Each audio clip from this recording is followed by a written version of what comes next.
এটি হচ্ছে আমার কাকার ঘাট সাধ্য, মানে ঘাটের মধ্যে চুল টুল কেটে কি কি সব করে নিয়ম কারণ। আর নতুন জামা কাপড় পরে উঠতে হয়, কাউকে দিতে হয়, হয়তো মেয়ে মা এরকম, মানে নিজেরা কিনতে পারবে না, এটা আমাদের মধ্যে নিয়ম। জানি না কার মধ্যে কি নিয়ম আছে। তো আজকে আমি সকালবেলা আসলাম বাবার বাড়ি, আমিও একটা অনুষ্ঠান বাড়িতে গিয়েছিলাম, ওখান থেকে ডাইরেক্ট আমি এখানেই আসলাম। এসে দেখছি সবাই ঘাটে চলে এসছে, মানে নদীতে চলে এসছে। তো এখন আমি নদীতে আসলাম, সবাই স্নান করবে, নতুন জামা কাপড় পরবে, আমি জামা কাপড় নিয়ে এসেছি। তো চলো তারপরে দেখাচ্ছি কি হয়।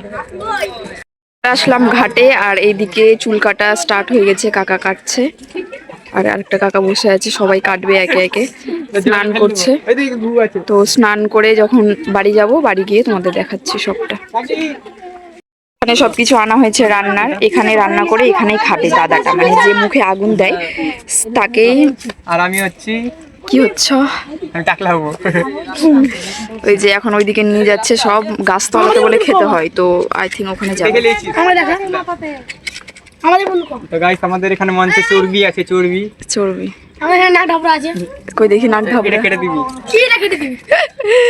এই যে সবকিছু নিয়ে যাচ্ছে, স্নান করে দাদাটা ওখানে রান্না করে ওখানে খেয়ে তারপরে বাড়ি যাবে গাছতলাতে, ওই জায়গাগুলোতে, না হলে এগুলোতে কোথাও রান্না করা হবে। তলাতে এখন করা হবে সবকিছু, এখন আয়োজন হচ্ছে। আমি ওই সাইডটাতে ছিলাম যেখানে স্নান করছিল, ওখানে ছিলাম। এবার আমি এই সাইডটাতে আসলাম, দেখি কি কি সব আয়োজন করেছে।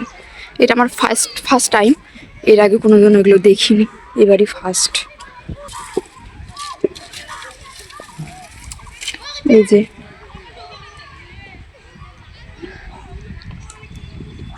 করতে হবে, সবাই করুক, আমি এখন একটু বাড়ি যাচ্ছি, কারণ মেয়ে খাবে, যে কান্না করছে, খিদা পেয়ে গেছে।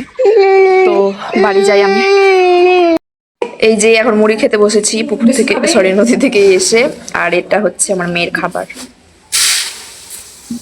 আজকের ব্লগটা আমি এখানে শেষ করলাম, কালকের ব্লগ কালকে দেখাবো।